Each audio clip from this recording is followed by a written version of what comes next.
नमस्कार, मैं हूं एडवोकेट डीपी पांडे।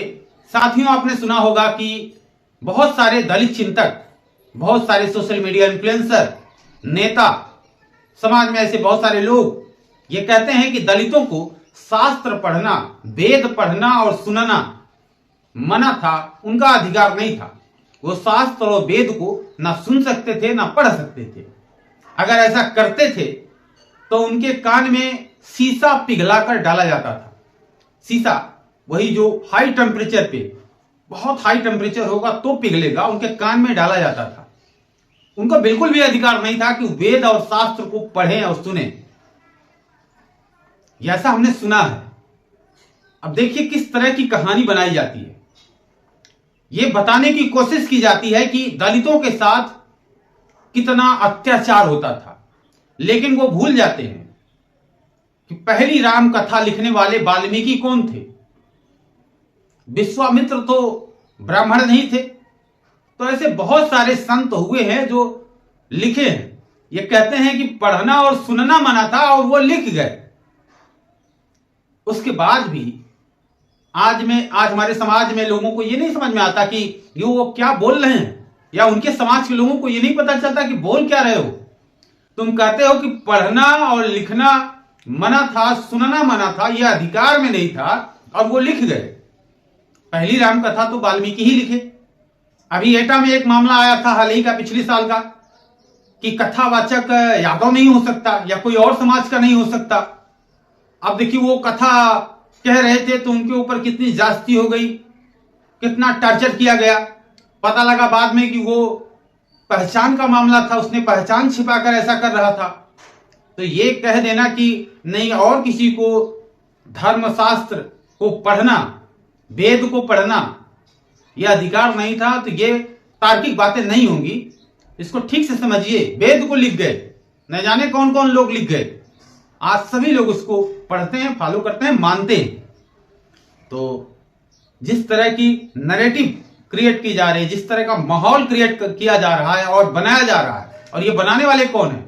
जिनके ठीक ठाक फॉलोअर्स हैं, जिनके पास एक भेड़ इकट्ठा है। अपने भाषणों में, अपनी रैलियों में, अपनी सभाओं में या सोशल मीडिया पर जो ये बताते हैं कि हम तुम्हारे लिए लड़ रहे हैं, वो उनके लिए नहीं लड़ रहे होते हैं, अपने समाज के लिए या दलित समाज के लिए नहीं लड़ रहे होते हैं।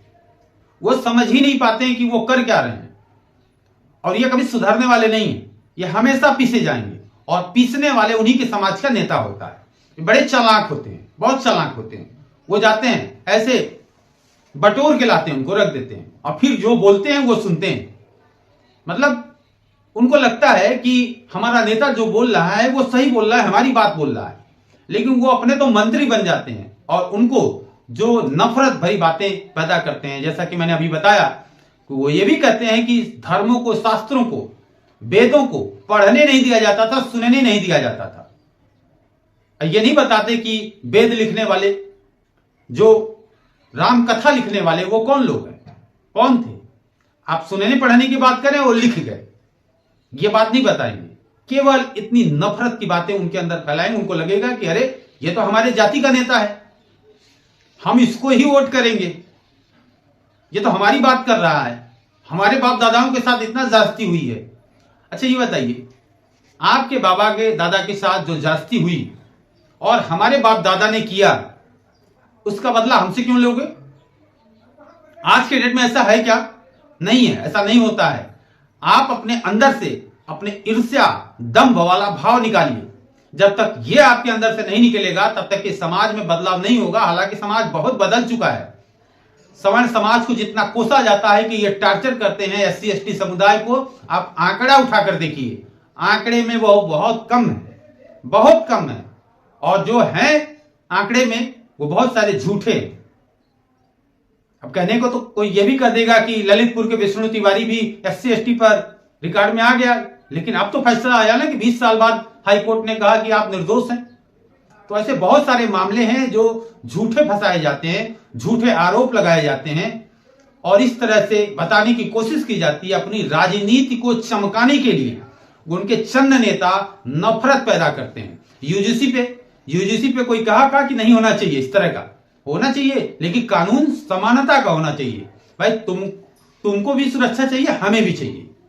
आरक्षण तो आप बात करते हैं, ठीक है, आरक्षण अलग विषय है, लेकिन जहां सुरक्षा की बात आती है, सुरक्षा क्या सवर्ण समाज के लोगों को नहीं चाहिए? सवर्ण समाज के लोगों को भी सुरक्षा चाहिए, ओबीसी समाज को भी चाहिए, SC ST समुदाय को भी चाहिए, सबको सुरक्षा चाहिए। बस इतनी सी बात तो कर रहे थे कि भाई अगर कोई गलत हमको फंसाए तो उस पर भी कार्रवाई हो। क्या आप नहीं चाहते क्या कि समानता हो, न्याय हो? अगर आप बाबा साहब की बात करते हैं, संविधान की बात करते हैं, संविधान बचाने की बात करते हैं, लोकतंत्र को बचाने की बात करते हैं, तो क्या न्याय पाने का अधिकार सवर्ण समाज के लोगों को नहीं है? और मैं कहूंगा कि जो नफरत पाल रखे हैं या आपके नेता आपके माइंड में नफरत के बीज बो दिए हैं जो अभी अंकुरित हो रहे हैं, बढ़िया ये होगा कि यही नष्ट कर दें ऐसा बीज, और इससे सौहार्द बिगड़ेगा। जिस तरह की सोशल मीडिया पे तमाम वीडियो, तमाम चीजें वायरल हो रही हैं, उससे केवल समाज खराब हो रहा है, हमारे आसपास लोगों के बीच संबंध खराब हो रहे हैं। बहुत सारे अंदर अंदर लोग ईर्ष्या के भाव से जल रहे हैं, मर रहे हैं। तो राजनीति से बाहर निकाल के कम से कम अपना ब्रेन अप्लाई करिए कि हमारे आसपास क्या ऐसा होता है। आपने देखा है कि हम आपके बीच में ऐसा कुछ है? नहीं है। तो पीछे के इतिहास में अगर आप जाएंगे तो आज का जो वर्तमान है, आज जहां दो कम्युनिटी के लोग एक साथ एक थाली में खाते हैं, एक जगह पे रहते हैं, अच्छे संबंध है, अच्छी दोस्ती है, वो दोस्ती नहीं रह पाएगी, सौहार्द बिगड़ जाएगा, समाज में नफरत बढ़ेगी, एक वर्ग संघर्ष होगा। इसलिए जरूरी है कि अपना सेंस अप्लाई करिए। आपके आसपास के लोग कैसे हैं, आपका दोस्त कैसा है, क्या आपका दोस्त जो गैर कम्युनिटी से आता है, जो सवर्ण है या दलित है, जो भी है, या ओबीसी है, आपके साथ अगर उसका व्यवहार पहले से है तो वो आगे भी रहे। इसको बनाए रखने के लिए अपना माइंड अप्लाई करिए कि क्या हमारे साथ इसका बिहेव ऐसा है, तो चलने दीजिए, उसको डिस्टर्ब मत करिए। धन्यवाद।